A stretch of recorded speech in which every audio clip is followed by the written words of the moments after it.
Edge. Commander's. Oh yeah, that's the. That is Edge. That we have to go to.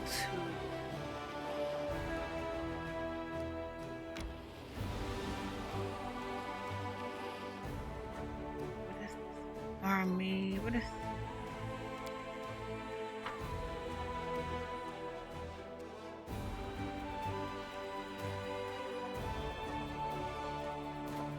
What is going on?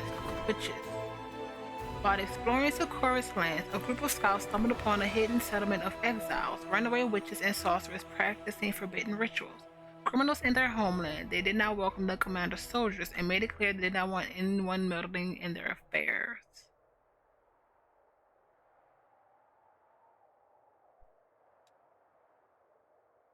What is the Order of the Pyre? Let's see. Pathfinder. Order.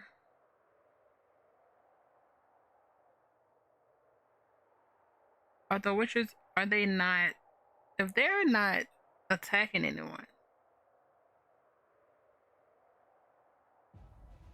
Ah, the Hell Knights.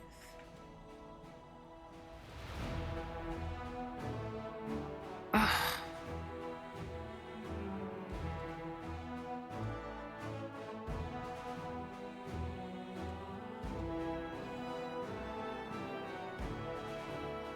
We're not Hell Knights though. Establish trade.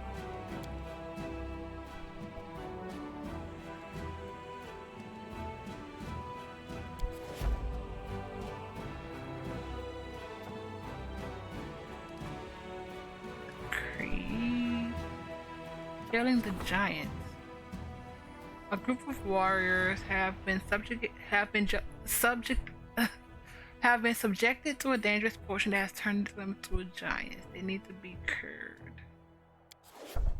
We have trade with the witches.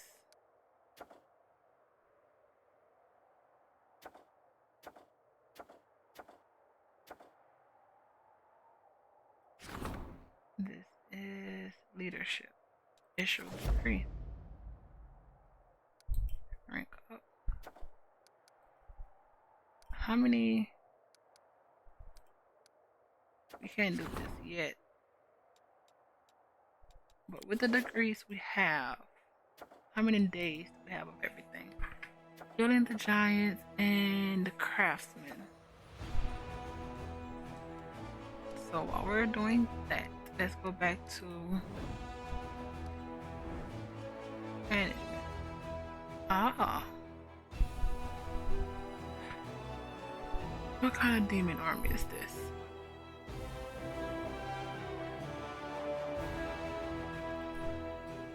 Come on. You got this. We need this one so we can come this way. There's only one swarm, there can be no other. Everyone who does not become a part of the swarm becomes its food. Discarding.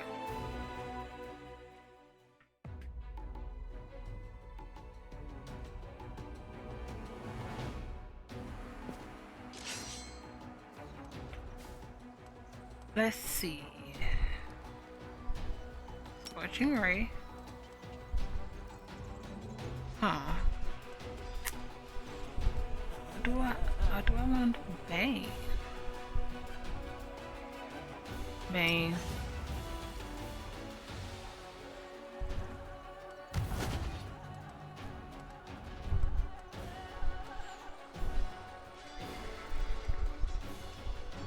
I don't think we can use this though. Nope. Let's go back. Here.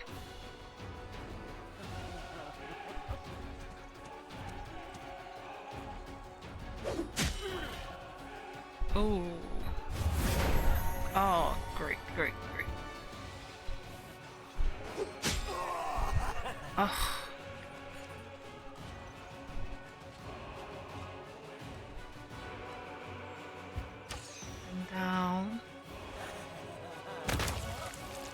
Perfect.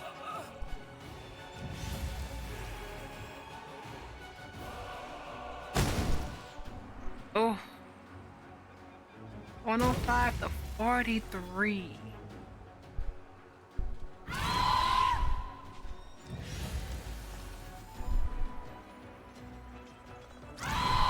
Ugh.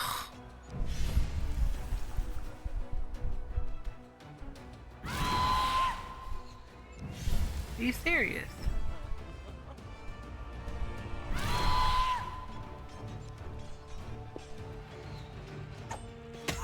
$54 to 46. Now we're doing Scorching Ray. Oh, it's not the end of the round. Heal.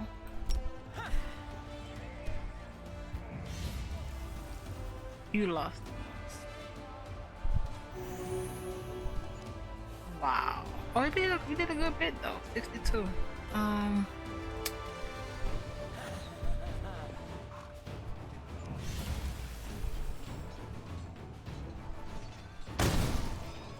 hate this so much.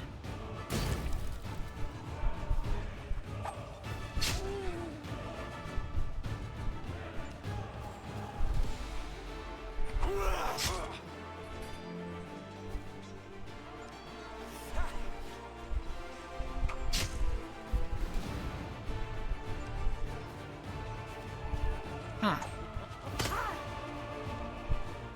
Hold it. Infirmary is about to be full in a second. Alright, Scorching Ray.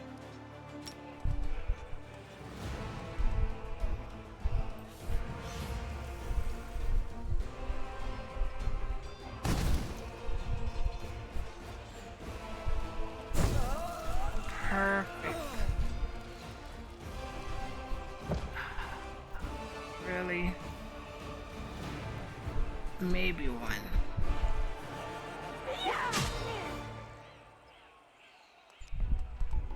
Next.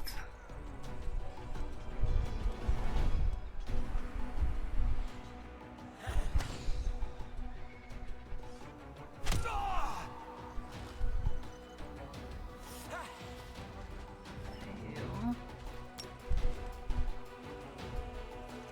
30. The other one.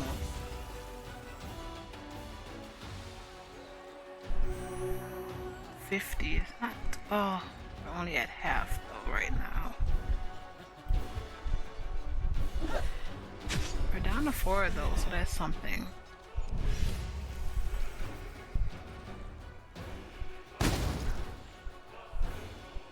Killing. Oh.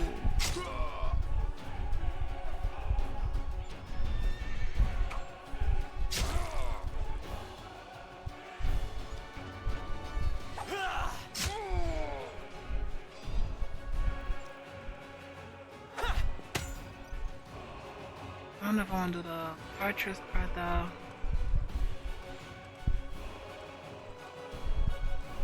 zero to one.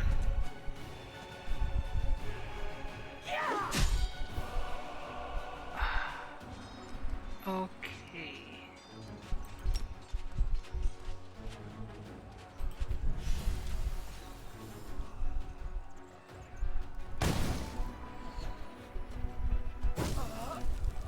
Beautiful.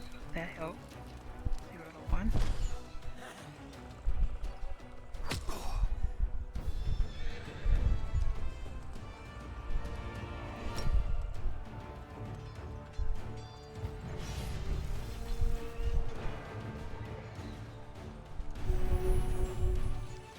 We're not even at half anymore.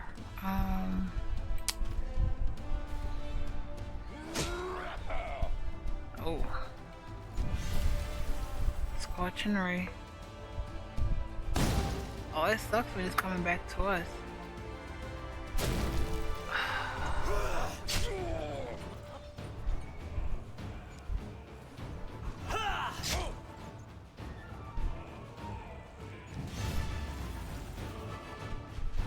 Incria, what are you doing?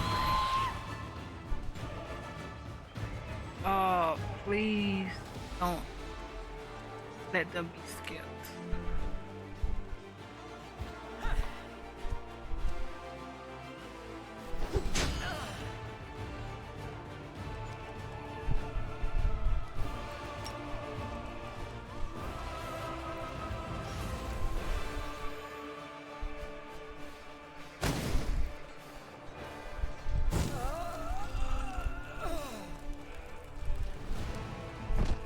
Come on, come on, come on. Oh yeah, we have to. You never went.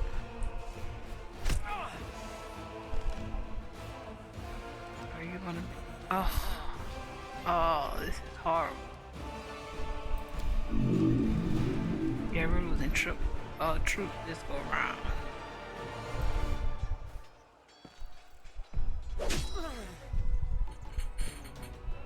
They're about to be gone.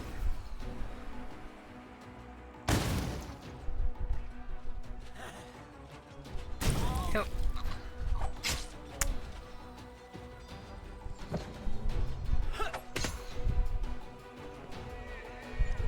Yeah, we're not getting back something.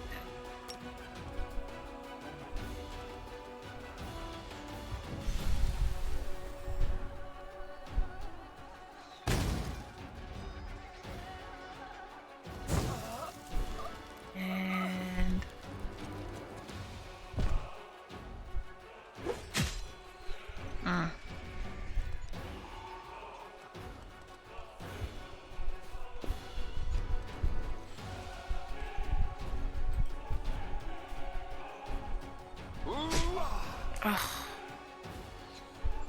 horrible.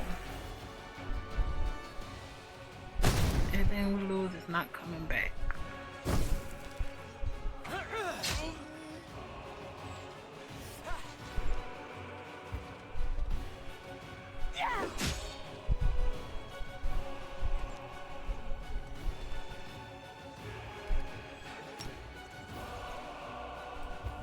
Alright.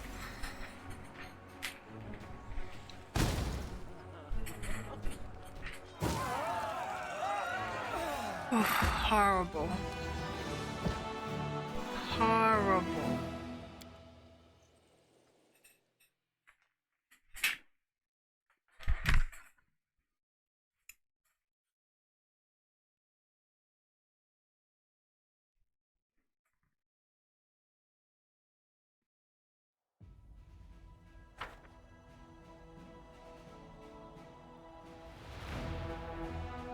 The Crusaders took over the ruins of a Sicorian settlement and put to the sword all the demons defending it.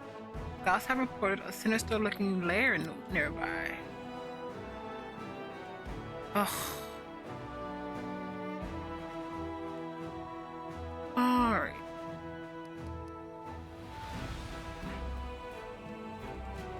You need archers, clerics, mounted. But what are you? Rangers. We may have to. Yeah.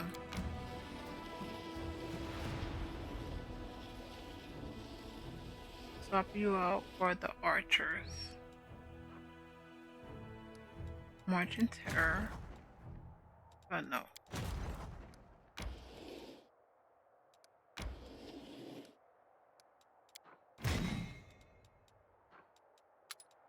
Oh, it's on 11. I don't know why I thought it was 100 and something. 16 AC, 10 AC, 6 to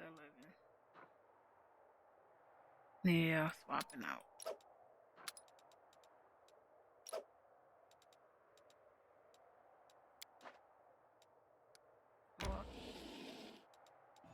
Next. We need crap. Technically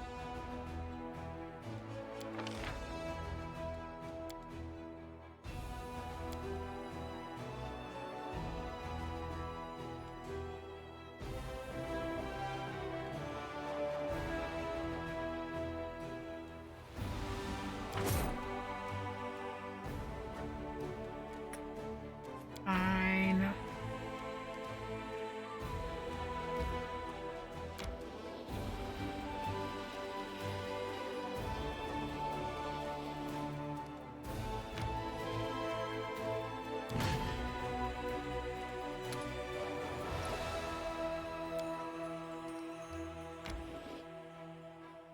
What did I just do? Ugh.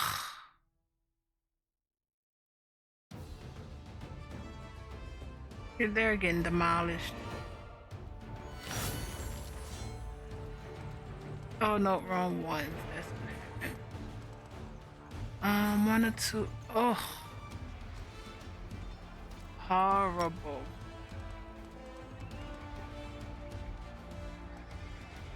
Five cultist fighters. Vanguard.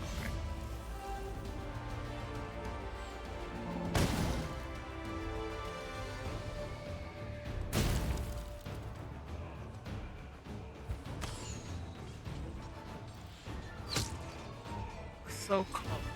So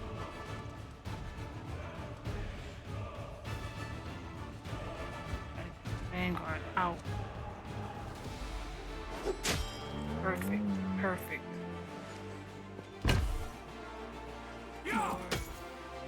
Oh.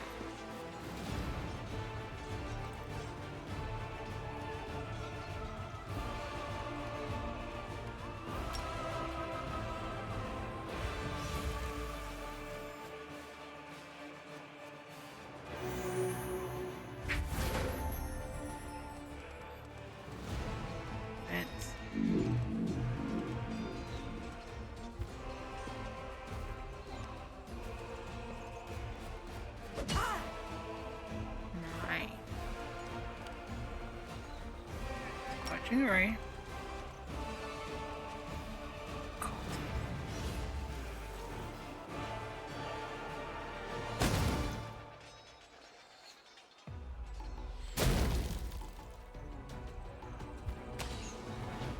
Perfect.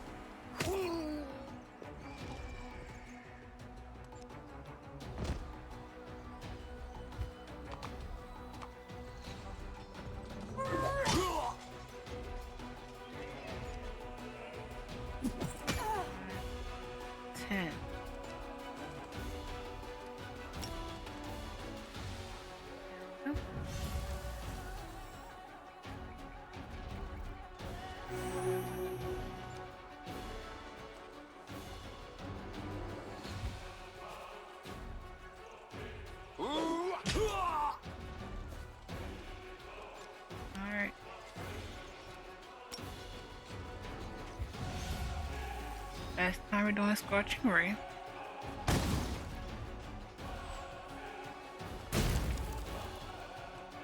Oh, maybe not. That is not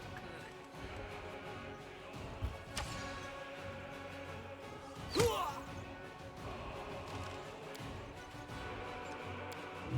Oh, I did not want to do that. My bad.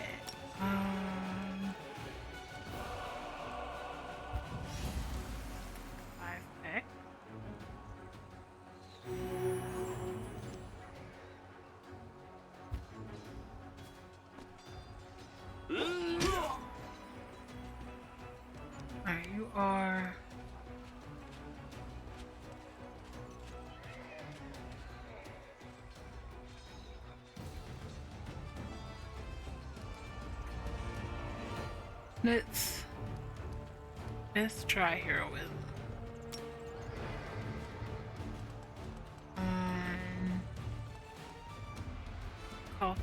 Oh, not. I am not here right now. That sucked. But it was also my fault.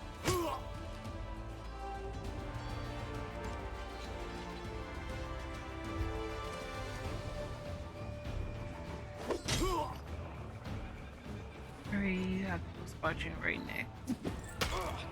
You have to make a war. Giving them heroism.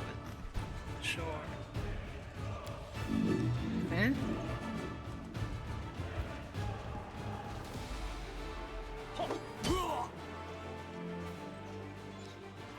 Scorching Ray.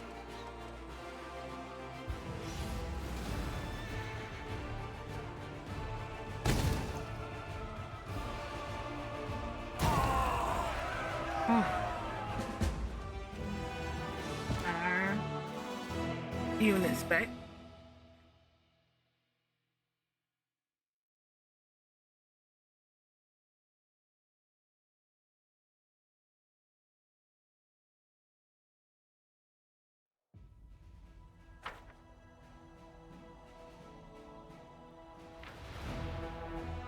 Keeper's Canyon used to be an important relay point for the river traffic between Dresden and Canabras. Now this small but once thriving port town lies in ruins, but its sturdy harbor may still come in handy when the supply ships from Mendev arrive. Oh, thank you. Leveled.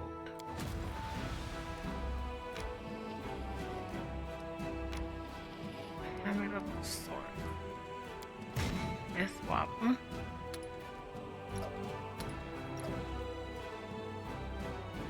Let's level you.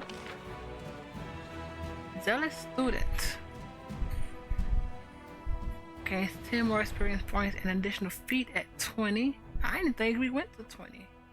Alright, infirmary goes up. Inspiration. All units have a plus 15 bonus to combat morale. Infirmary.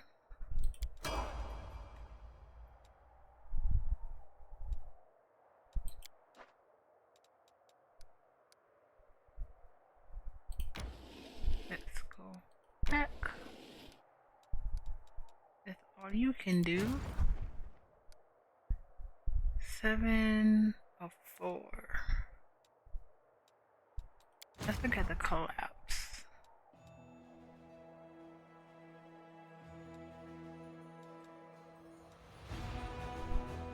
We're not going down right now. We are going here.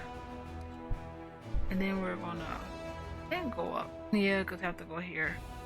So.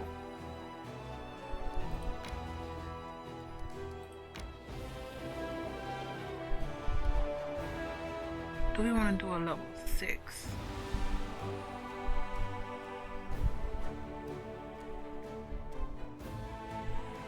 Save. What's the events? Oh, that's the 3 that we're pending that. Oh, I didn't want to do that either. Alright.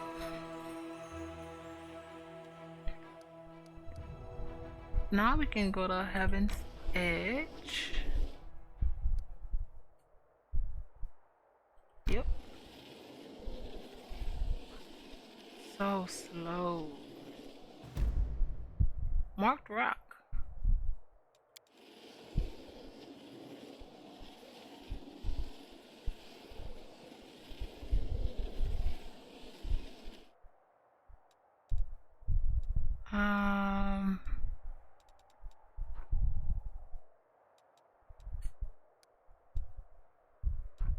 Darren cannot move. So let's rest. First, let's do this. Rank up. From the Diplomatic Council.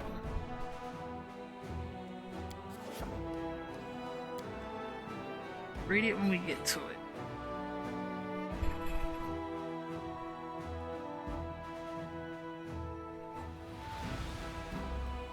Next, let's rest.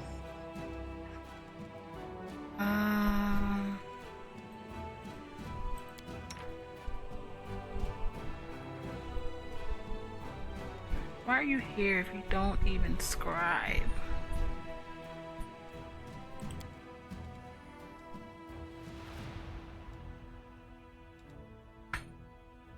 Doable. Let's take Darren off and put a Rochelet there.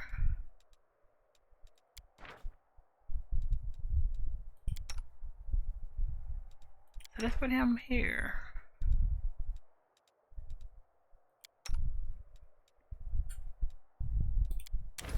Do we want saving throws? Yeah.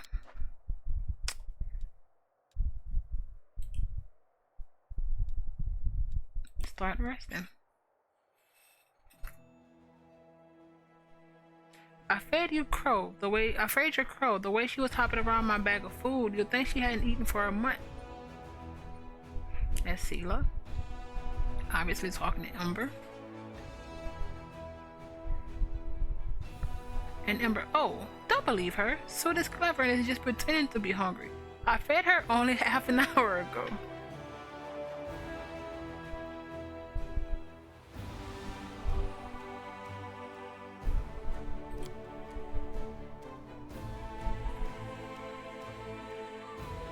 Save.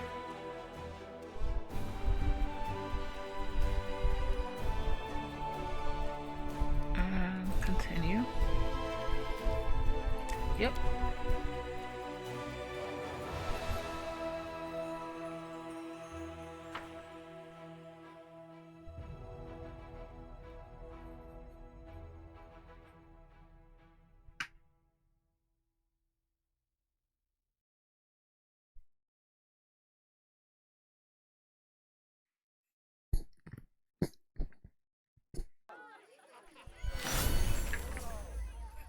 Finally at Heaven's Edge.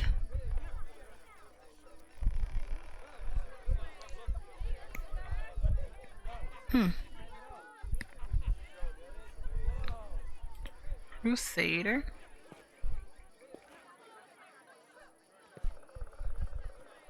Can we do everyone or is it just... Oh, perfect. Ember. This is coming off you. Land. He is going on you.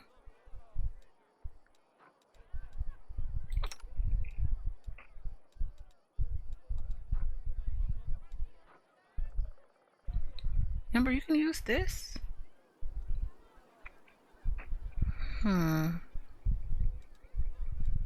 We don't really use it anyway, so it doesn't really matter.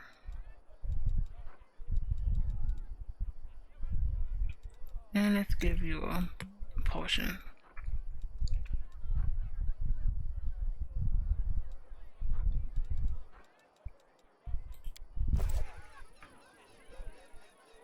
Crusader.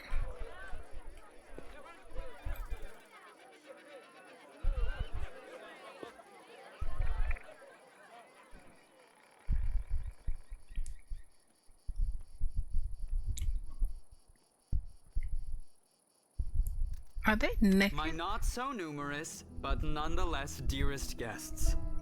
About a year ago at my last birthday party, I assured you all that I nurtured a deep-seated hatred for boring people who give protracted speeches in the misplaced belief that their inner thoughts are of any interest to anyone but themselves. Now I am a whole year older and also a full-fledged crusader, an honorable position that requires me to be as dull, pedantic, and vexing as I possibly can. Therefore, a speech it is. The revered cleric Nestrin, my guardian and tutor, often told me that those who live a sinful life may expect to join the abyssal hordes after they die. This is why their path is the most despicable of all. A part of their soul may return to Mendev in the abominable form of a demonic invader. Darren's face is impossible to read. He has his usual half smirk fixed in place, and his eyes gleaming with excitement, but his anxious gaze wanders for just a moment too long before he begins his speech. Every time we see a demon, we might as well think about it. What if this wretched creature used to be your great-great-grandfather? What if certain parts of this pointy-tailed beauty used to belong to your pious cousin? They say that the demons represent the sins of the souls they are made of. Succubi emerge out of lustful souls. Vandals turn into Abracandilu. Gluttons become Nabasu. Abracandilu. I, for one, am determined to commit as many different sins as possible, so that the distributive mechanism of the abyss breaks when it tries to decide what to do with my soul. You, my dearest guests, will be my assistants in this complicated task. Eat, drink, and indulge yourselves in whatever vices you can. Let nobody leave this house as righteous as they entered it. Live every day like it's your last. After all, nobody knows when that day will arrive, do they? Darren smirks, finishing his wine and tosses the glass to the ground.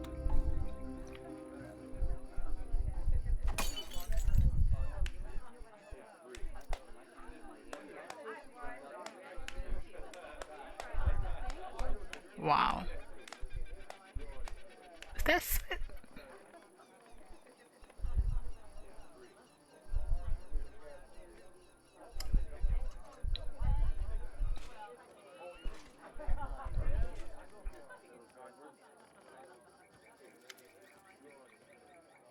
How interesting. Inquisitor Leotor whispers in your ear from behind. Did you find anything interesting?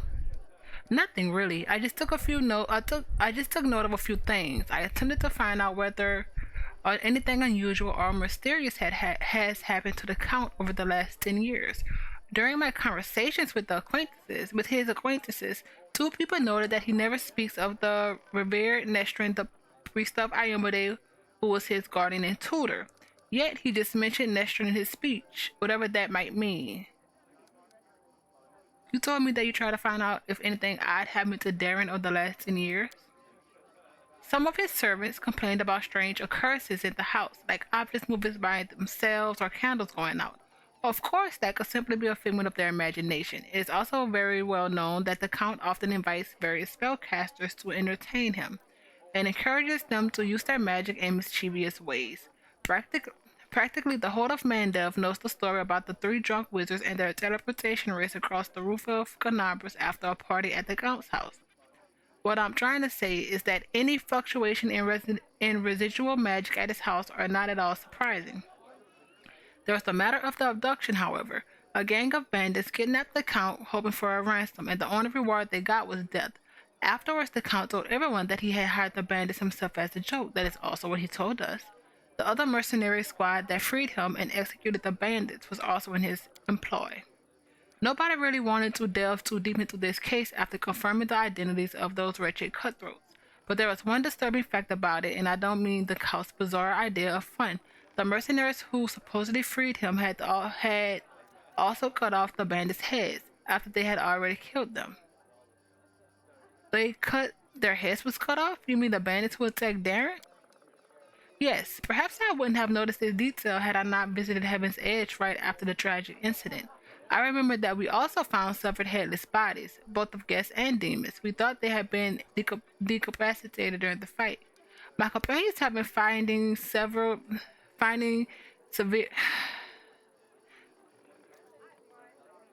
severed heads among their belongings recently. Strangely, things like this wasn't a problem before Darren joined the party.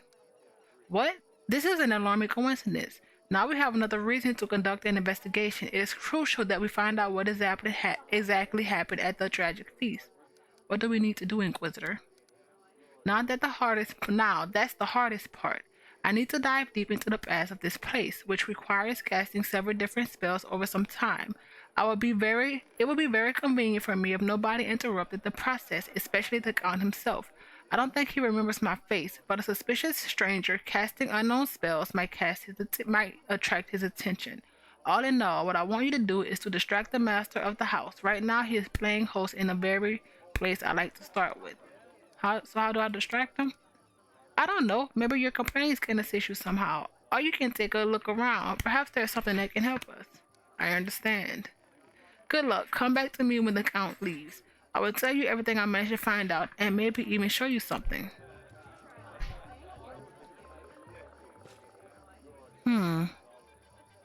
Darren normally lets us touch whatever we want, and take whatever we want. I will guide us.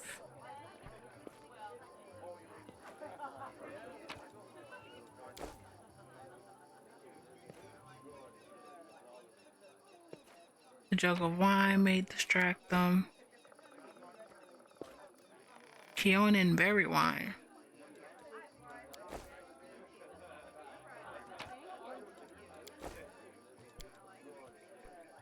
The decorative plants are in a miserable state. They've been neglected for many years. Social.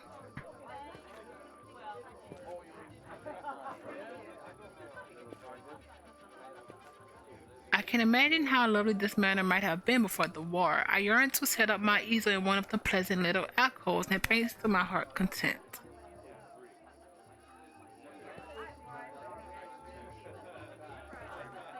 Land.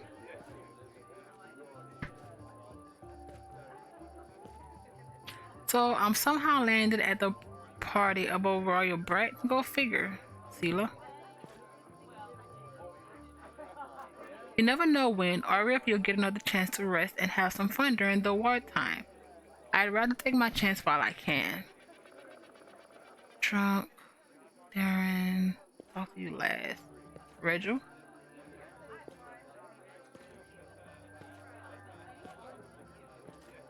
This estate could be remade into a formidable defense outpost. It should be explorated for the sake of the war effort and the owner's compensation after victory is secured. Hope we're using someone else's knowledge. This task is beyond me. I don't think we did.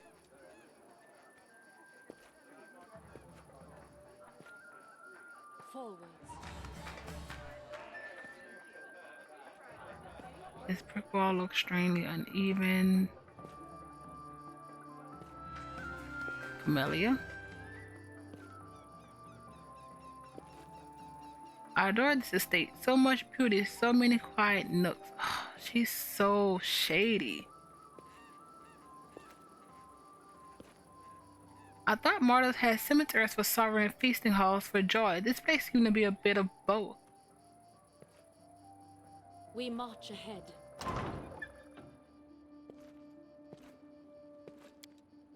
The door is sealed and looks like it hasn't been opened in a long time. Save.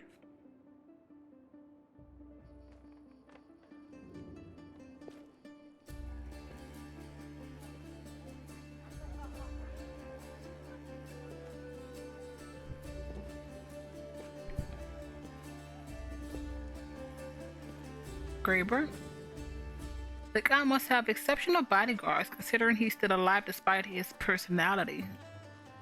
Not wrong, you're not wrong.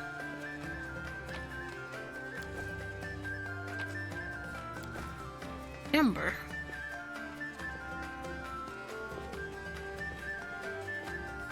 I don't like it here. This party is stupid. Oh wow. The psychological premise for a martyr's attraction to sites of mass murder are gluttony. Which article from my encyclopedia should I focus on now? Obrick?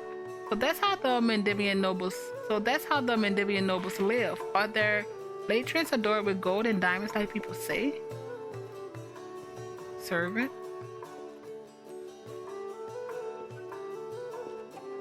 Oh, it's you. Do you remember me? I called upon you to save the County Canabras. I do. I'm happy you're not dead.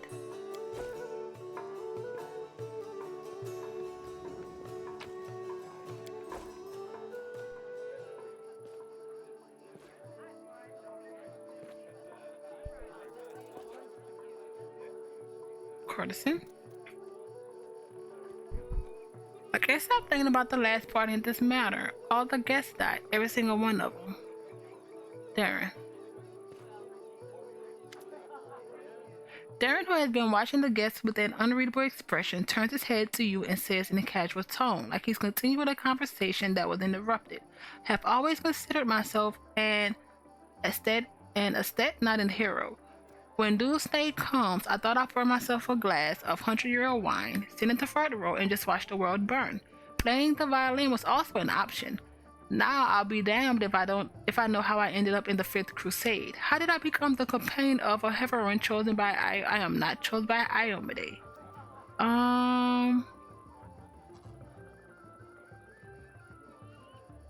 Sometimes the most it was our destiny to end up together. Darren snorts and averts his eye for a moment. Oh, do go on.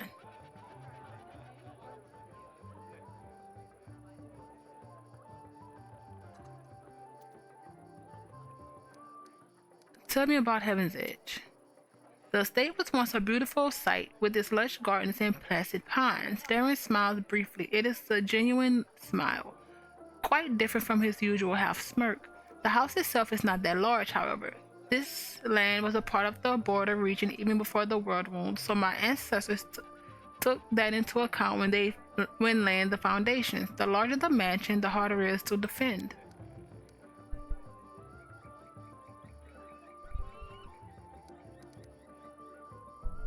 I'm glad to give you a tour, but I'm afraid there's not much to see here.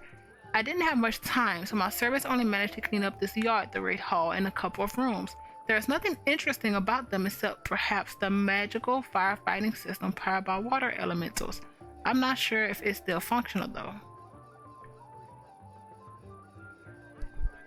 So why did you really decide to throw a party at the scene of such a tragedy? What's this ghoulish farce all about? Darren freezes. What an odd feeling. It's like I've been lying under the sun in a spectacular meadow in full bloom, and then you barge in and pour a bucket of ice cold water all over me. Is this how you treat people who invite you to their celebration? No, you don't have to answer. I could come up with a polite excuse, but I'd rather match your courteous manner and put it bluntly. I do not wish to continue the conversation. Thank you for ruining my I shall retire to my chambers for a time. He gives a formal bow and leaves. That sucks. I should have knew that. I should have figured that. I should have just wasted the wine. We'll make it up to him.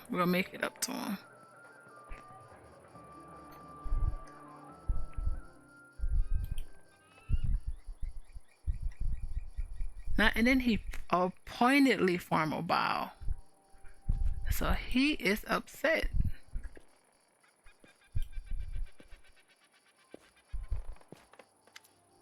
I see that you did your part, Commander. Thank you. Now get ready to watch and listen closely. I will unravel the past of this place and try to show you whatever I find.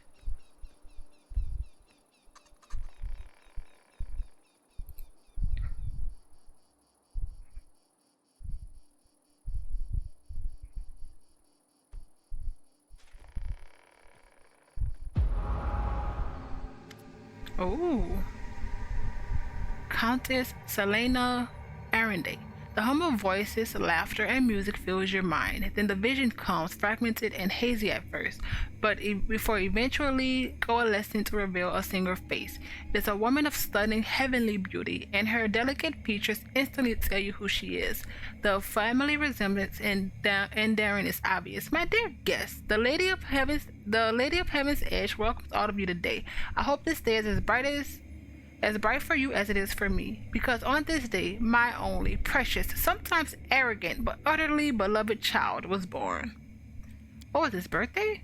A child is usually a reflection of their parents and caretakers. Countess, this is Nestron. Will you show the humble tutor of this young man?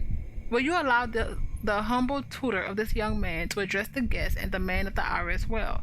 A new face appears. It is a handsome old man with a strong, dignified posture and a voice that emanates power. Can't we have just one day without your sermons? It's my birthday after all. 10 years ago, the young Darren had an utterly angelic appearance. His stable manners and expression lacked the dignity of a true angel, however. I'm sure the revered Nestron owner wants to hug you and offer you his best wishes on your birthday. Wait, what? What's that noise?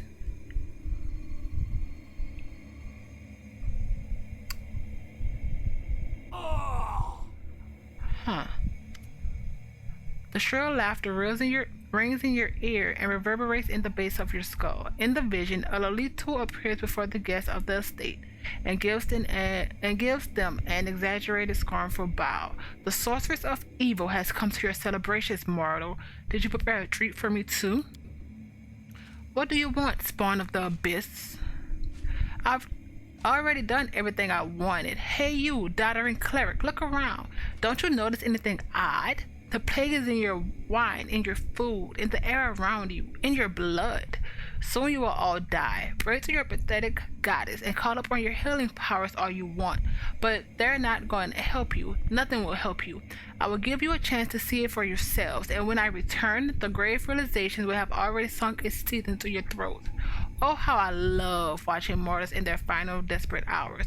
The demon finishes her speech with the air kiss to Darren, making him freeze in horror, and disappears.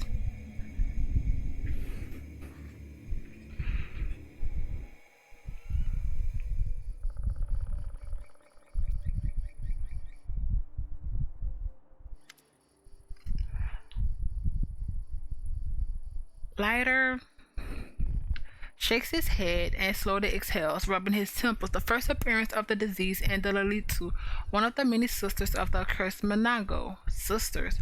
So far, everything I've seen matches the official versions of events. Who were the people in the vision? Countess Selene Arende was Darren's mother and one of the most beautiful women in the history of Mendev. She was an Asimar just like her son. The old man is the esteemed cleric Nestrin, our Count's guardian and tutor. He was well known for his unfaltering faith and iron will. I was only passing acquaintances with him, so I can't tell you anything more than that. I didn't recognize the others, but Darren told me that the first victims of the disease were his second cousin and cousin's wife, hailing from the eastern border. Surely the cleric could have done something? I can't say for certain, but I believe there was nothing he could have done. Magical diseases are already difficult enough to cure, and this plague struck very fast indeed. Now we must find out what happened next. What now? I can sense the aftershocks of a very strong outburst of emotions and memories somewhere in the west wing of the house. Something must have happened in one of the rooms, so please check if anyone is in there and distract them if need be. Darren is in there. Ugh. Alright. Get Darren out of his room.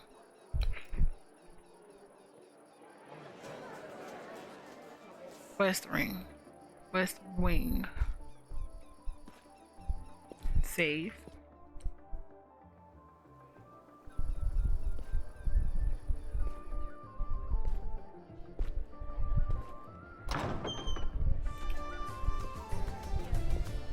Our path leads on. Let's open this just because.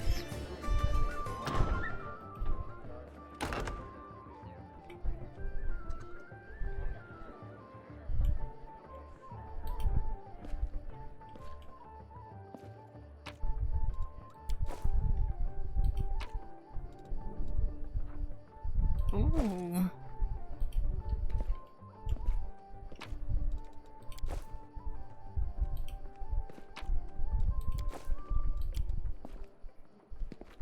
The door is sealed and looks like it hasn't been opened in a very long time.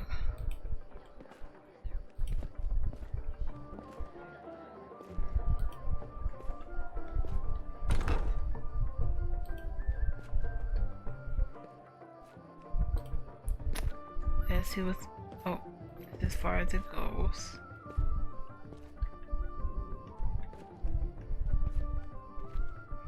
Darren, we're looting. 100% looting.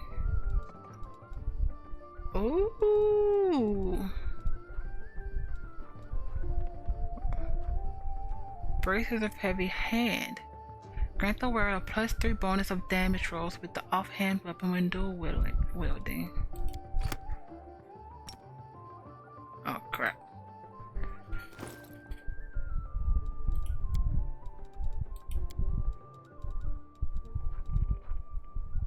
Alrighty. Wait.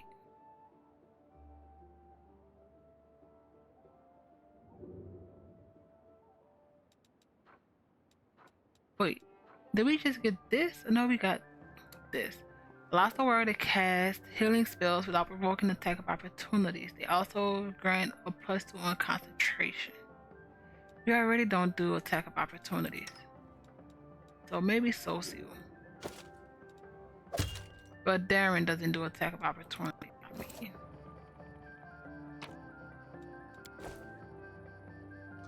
a 1,000 revolutions. We have Legend of the Pathfinder by Aaron Revere. Orvi. The door swung open. The three chaps sharing their adventures stories fell silent. "Hail, friend," said the visitor in a deep voice. "Have you a room for me, master?" The bored half-elf behind the counter peered into the visitor's face and whistled. "Blimey, if it isn't Gregis Jeffs. Hail, friend, let me give you a room. Your gold is no good here." "No, I'll pay for it in full. That's what the society is. That's what the society is for, helping and sharing." Gregis nods at the three chaps. "So there's my replacement. Have you held the confirmation yet?" "We've got one last draw to go," the youngest blurted out and propped up from his chair. "It's such an honor. I've read all the chronicles, all about your adventures. I heard you joined the Decemvirate, Gregis, another uttered. "Oh, did you? You should cut off your ears then. They deceived you. Am I wearing a mask? You ain't. Good for you. A Pathfinder with no eyes is no good. I'm not interested in politics. I'm interested in seeking. So are you going to pour me beer? And I'll tell you a couple of tales." Safe. Bedside. And whatever this is. Hopefully it's something. What is this? I think we have that. Yep. Darren arches a brow at you, but he doesn't seem to be disturbed in the slightest by your entrance. He's not trying to cover up or get dressed any faster. "Commander, I assume you have an urgent matter that requires my attention." "What is this room?" Darren casts a look around the room as if he'd never seen it before, then shrugs carelessly. "Just a random room. I told my servants to make some rooms ready. This is one of the rooms they chose."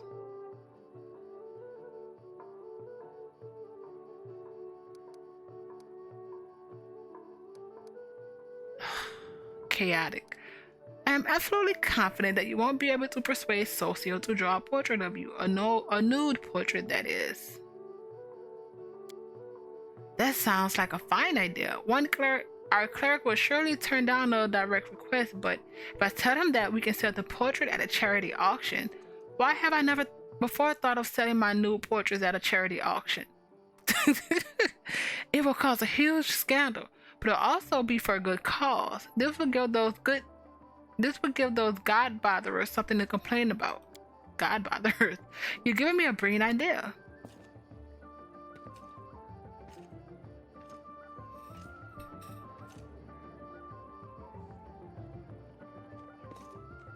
Oh, he stopped.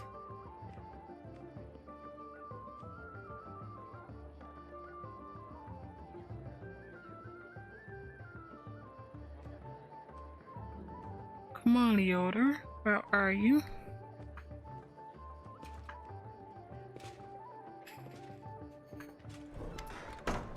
"I see that you were able to do as I asked. Prepare yourself. This vision might be rather difficult to watch."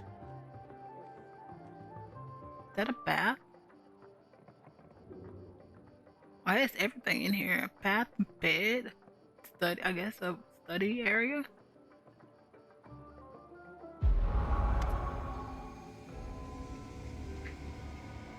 Young Darren stands motionless by the countess' bed. His face is pale with fear, and for good reason. His mother's heavenly beauty is gone. Her smile, once beaming with vitality and happiness, looks more like the grimace of a corpse. Only her golden hair still glows, and a sad reminder of the healthy young woman she was just a few hours ago. "Mother, can you hear me, Mother?" "Day, my boy, how did you get here?" The countess's voice is fading. "Don't come any closer. This disease." "Mother, listen. The revered Nestron has sealed the gates. He said that he won't let anyone leave the estate. If the plague reaches the larger settlements, nobody will be able to stop it. He claims this is why the demons attacked us in the first place. They knew that we would call upon the strongest clerics to heal us, and those clerics would catch the disease and die as well. The fat baron and his family tried to escape, but 3 armed paladins barred their way and said they would not let them go. Mother, we need help. Canopus is full of clerics, wizards, and demons know who else. They might know how to stop it. We need to get there as soon as possible. We We must obey the Reverend Nestron. We are the lords of Mendev, and we must protect our people.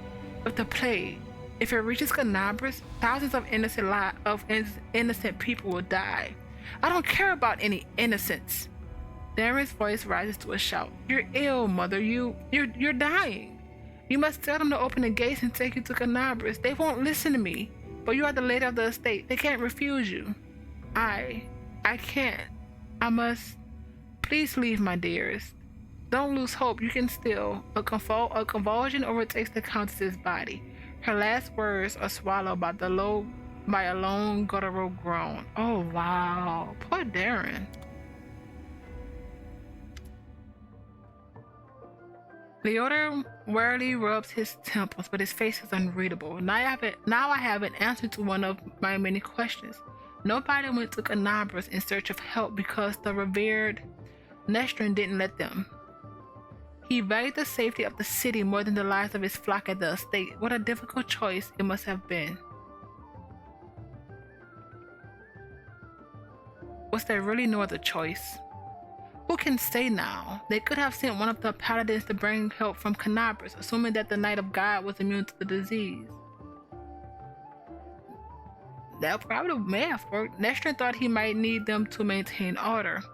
Or maybe he understood that the demons would not allow anyone to leave anyway. Or maybe the plague was so strong that it could mow down even the most righteous warriors.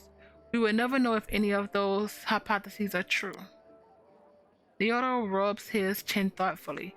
I have never been in the revered Nestron's position, but I know the price of difficult decisions, especially those that you have to make quickly. I have no right to judge him, but we must continue our investigation. The next site I like to examine is the Great Hall. That is where we found the remains of Nestron and the demons. I assume that he killed them in a confrontation, but we must make sure of it. Please help me clear the area so that I can study it.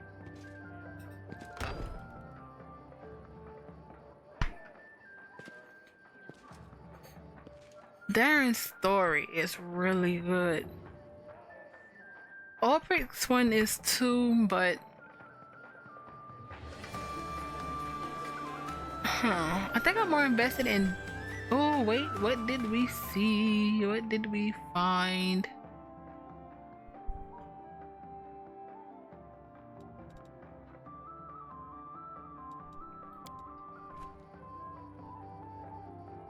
It seems there's a hidden cache inside the wall. You can see a keyhole amongst the decorations. Countess Selena Neville Darren Serenway with her infant son Darren. Unlike the typical aristocratic portraits, this one depicts a young mother having fun with her child on a seesaw. I want to know where this thing is because I want it. Darren, where's the key? Where is the key, Darren?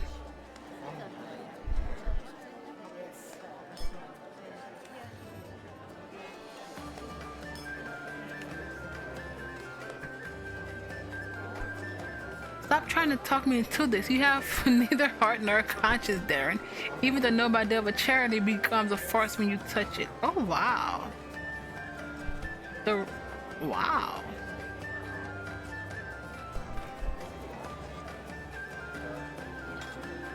I guess he couldn't convince him.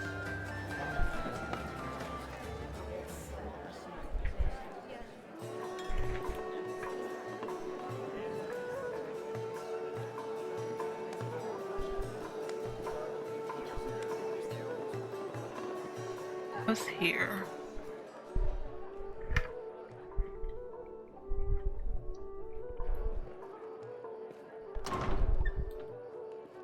I don't think these so-called innocents will suffer from knowing that their money and medicine came from my sinful silhouettes. Door is sealed.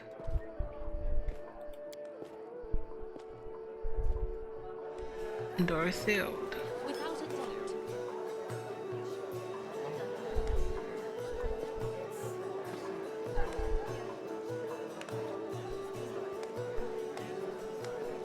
I'm sorry, sir, but I can't accept the job from a drunk client. You will sober up tomorrow, regret your decision, and demand your money back. Wow, where is... Oh, there you go.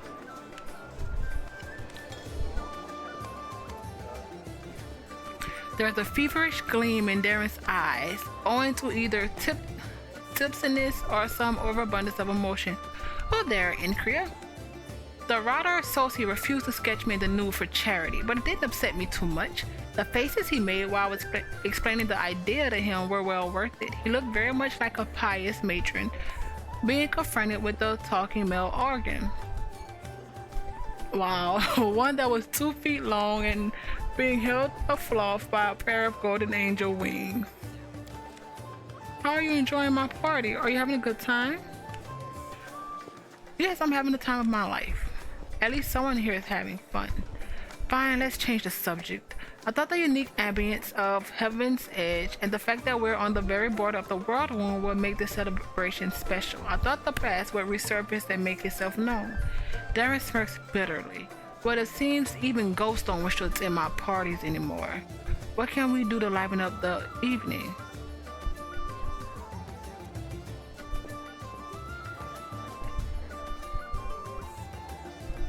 You know what I think? I think it's time for a drinking contest.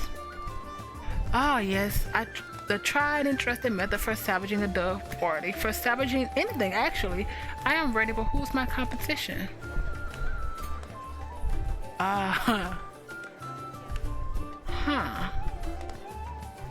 Sealer, Albrecht just got really bad news when he just realized what was going on. So Albrecht will show you how they drank in Osakoris. I had a contest in my day, but never a drinking contest. There's a fine time for everything. I only hope that after our bout, you do not fall into a dead sleep for another 100 years. Let's drink until one of us fall unconscious or begs for mercy.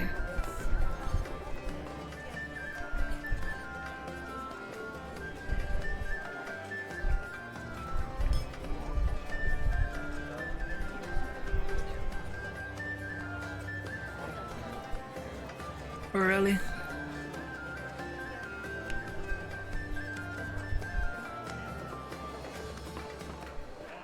Albert got this fortitude save. That was just a little warm-up, I say. Up for more? Whoa, this is a serious drink. We didn't have this back in my day. I'm sure you didn't. Winemaking is a complicated science verging on magic. It has come a long way, and it has come along in heaps and bounds in the years that you spent slumbering in stone. I'm cheering for Darren. Go on, Count. Show us what you've got. That was unexpected. I thought everyone was against me. Oh.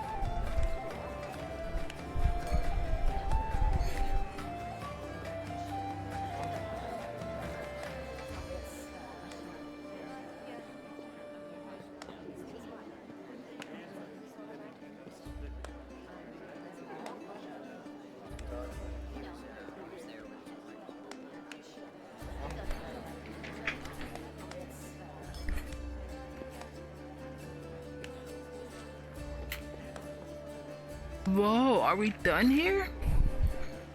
Are you ready for another round? I've disgraced myself. I've been outdrunk by a city-born Pathfinder in a silk shirt. This is what happens when an overconfident barbarian issues a challenge to civilization. I can't believe he beat Albert.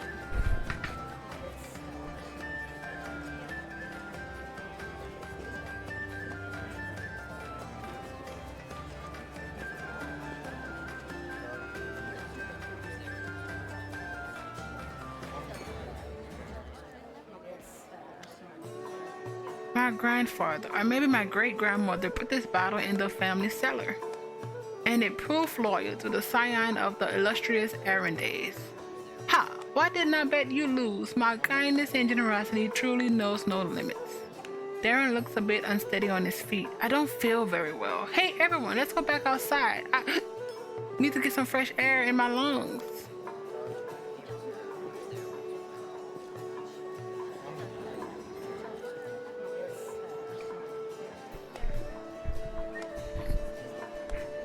All right, everyone, get the stepping.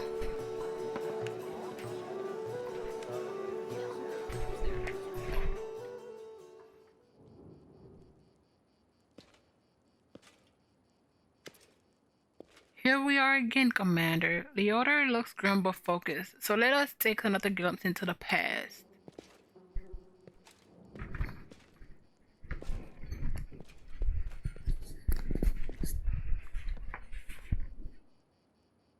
This is a cool spell, though.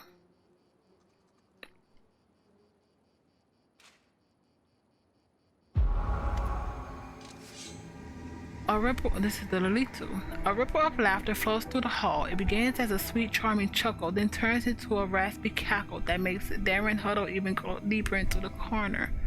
Aw, why are you running from me, my sweet prince? Come on, let me touch you. I'll give you... The booming voice of an old man dressed in Iomedaean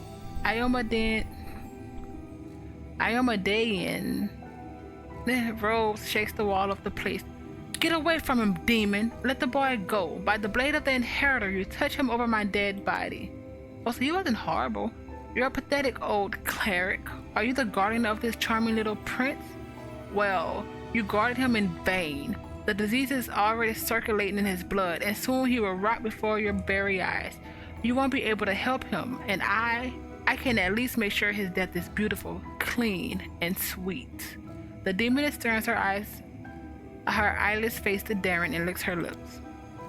A coarse laugh escapes from the young man's throat.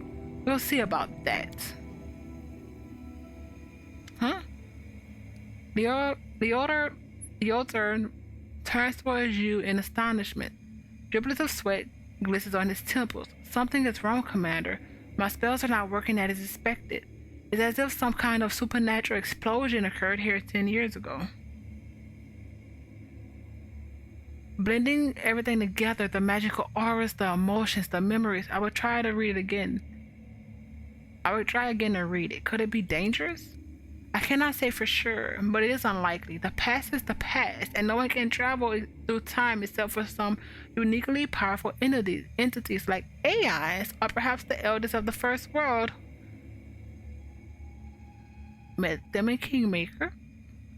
Even though the past of this place is horrible, it poses no threat to us in the present. Please continue.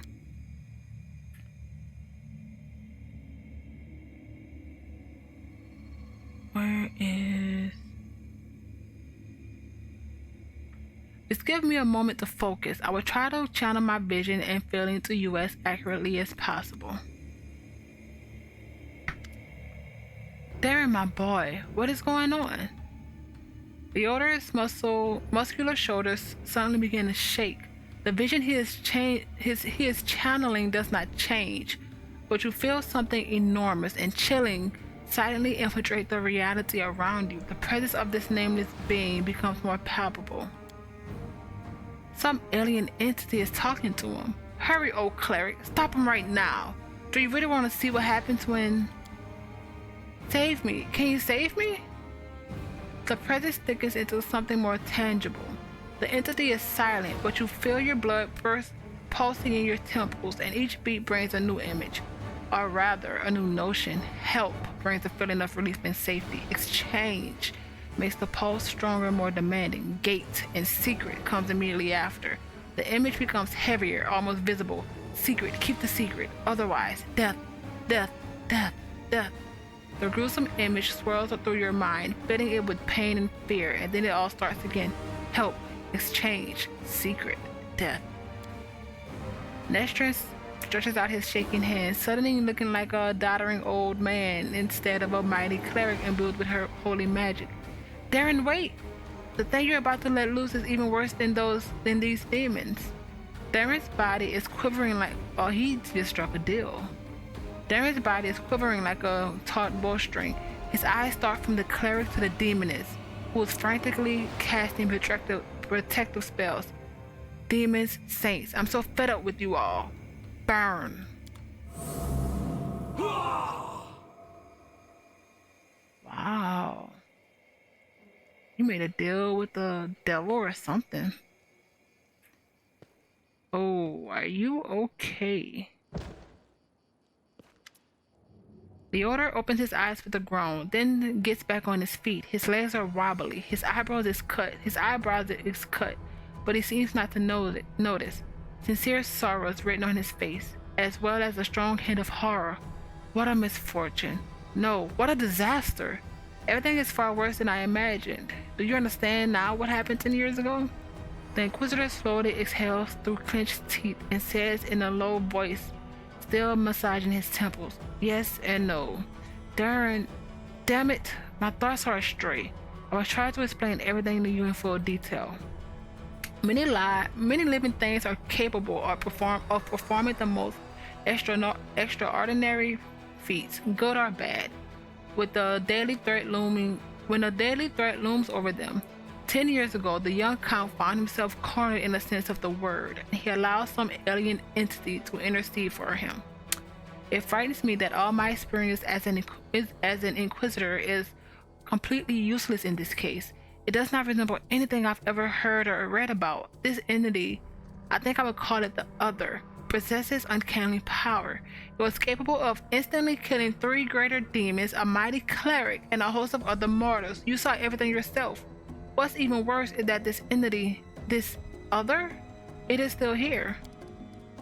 The Order takes a long pause. His gaze is drawn to the curtain where all the guests are laughing and dancing. Darren's eloquent voice rises above the music for a moment. He's asking someone to bring more wine and add more logs to the fire. I don't know what exactly this creature is, but I know what it did to the Count. It turned him into a living gateway. The Other is not inside the Count's body. It is not directly controlling his mind. That's why there are no obvious signs of possession. But it is looking through his eyes. It treats him like a window in our world, and it can instantly step through to wreak whatever havoc it desires. Are you alright?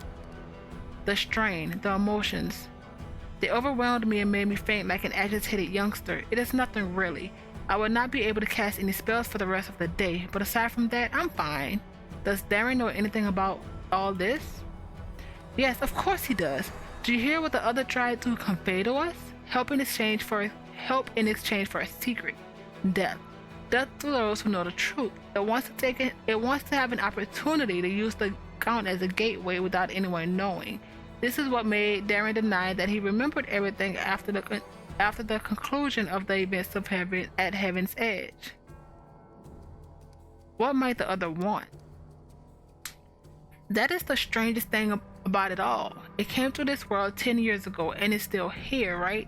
All this time it has been watching us through the eyes of the Count. Had it, for instance, wanted to kill Her Majesty the Queen, it would have had plenty of opportunities to do so. The Count can get close to practically every influential figure in Mendev, but the Other refuses to act, or its interests lie in some other sphere. Did the Other kill everyone then? The disease was not to blame? Not everyone, just Nestrin, the Paladins, and a few remaining guests. Damn it. I know that was all the work of a mysterious, omnipotent entity, but it still stings. I was here 10 years ago, and I didn't check everything personally. And those who did failed to sense that something was wrong.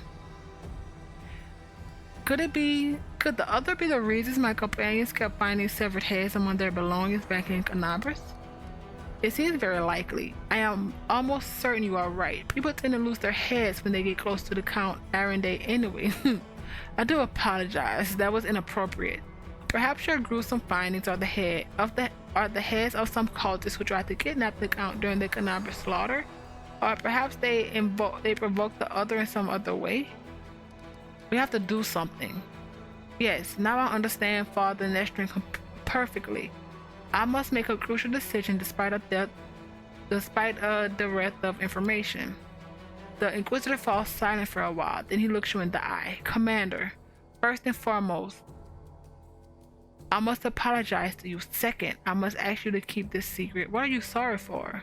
I apologize for dragging you into this mess. You see, the Other, an entity of immense power, stated very clearly that it would kill anyone who found out the truth. Anyone who knows that the Count is actually its living gateway. I suppose this secret is currently known to 3 people on Galorian. You, me, and Count Darren, and that means the order gives you a crooked smirk and shrugs. Why should I keep it a secret? As soon as the Count finds out that we know his secret, the other will understand it as well. We do not know what it is and what exactly is the scope of its power, but we do know that it will dispose of anyone who might reveal its existence. I made a decision, Leota says gravely. I will not tell anyone about the discovery we've just made, not even the Queen or my superiors. Instead, I would immediately go to Nerosian and sift through all the archives of the Inquisition in order to find out what exactly we are dealing with and how they can possibly be defeated. I may also make some cautious inquiries in other places, including Absalom. Still, I will not reveal the truth until I find at least some reliable information. I am asking you to do the same. Specifically, do not say a single word about our investigation to the Count himself.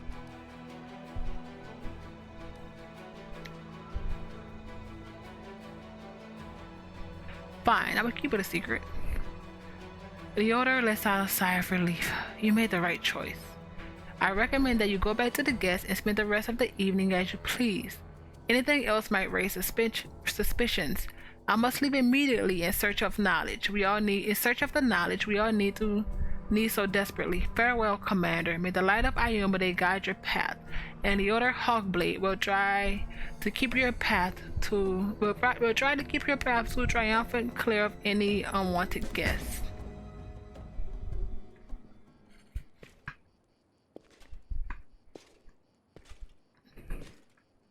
What is the... We did that. Check on... I think we're done then with that. Yep.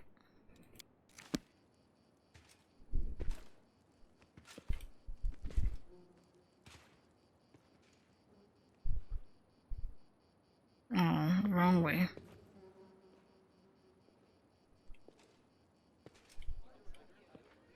Out we go. Save.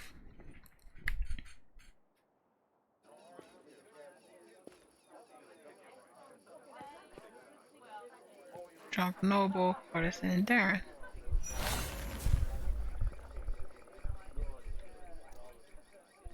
I don't know if my option matters to you at all, but you are the very best guest I could ever wish for. Did we find someone else? Oh, brick.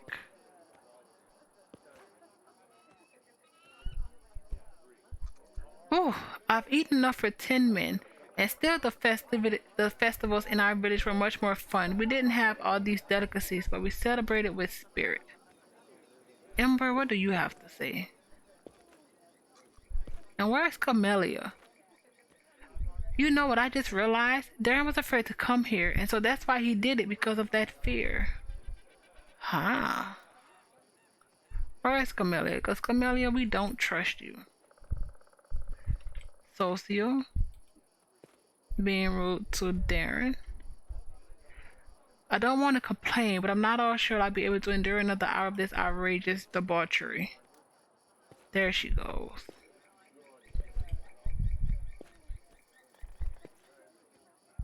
I like the party. It's a pity it's already coming to an end. Long enough. Darren got drunk. He won a drinking game. And he got to bother Socio.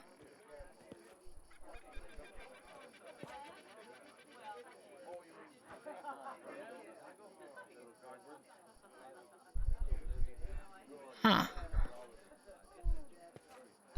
Can we leave?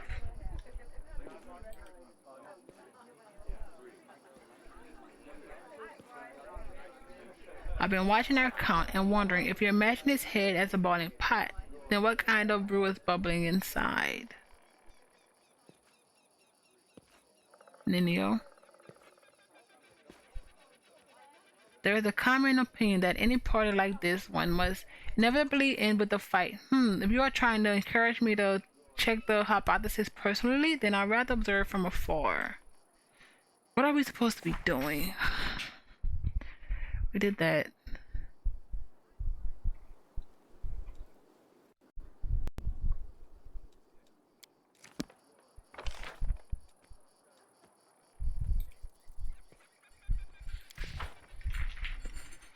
Oh, there it is. Exit area.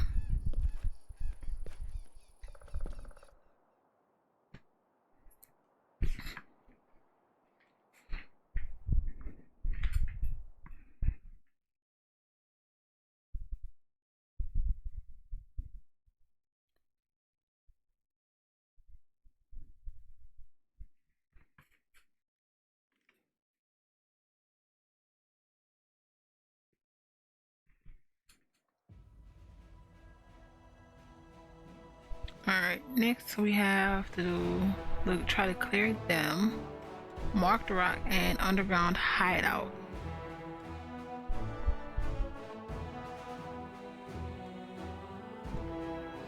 Well, are we? Oh, we're kind of close to 10. Now what's 10? Wait, where are we in the chaotic? Oh, we're kind of close to chaotic neutral again, but we're still chaotic good.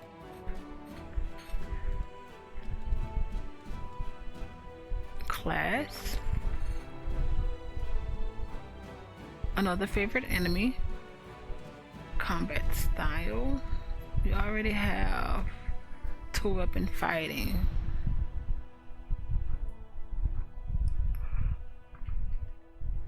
And improved 2-weapon fighting. What's menacing? No. Ugh. 2-weapon combat.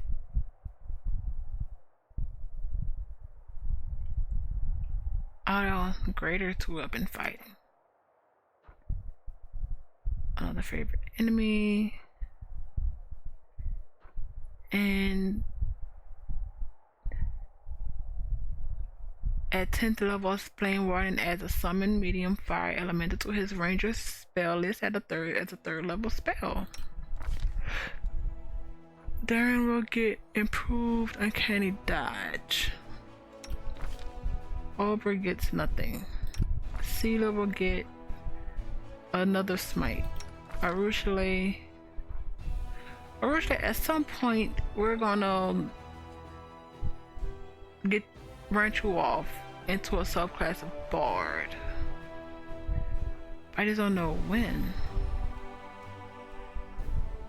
Espionage Master. She gets favorite enemy next. Ember gets another hex. Oh, and a major hex. And then, alright, but save. I think this is where we're going to end this for now. This was a lot of reading. What we got? Darren and Ulbricht's quest out of the way. Next, we need to...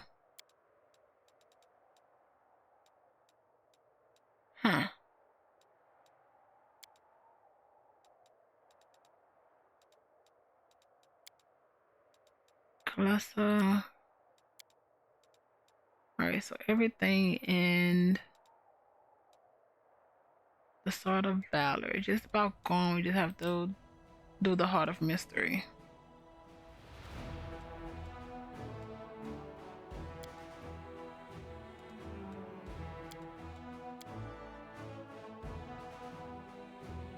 I'll have to check on Ulbricht. Makes sense.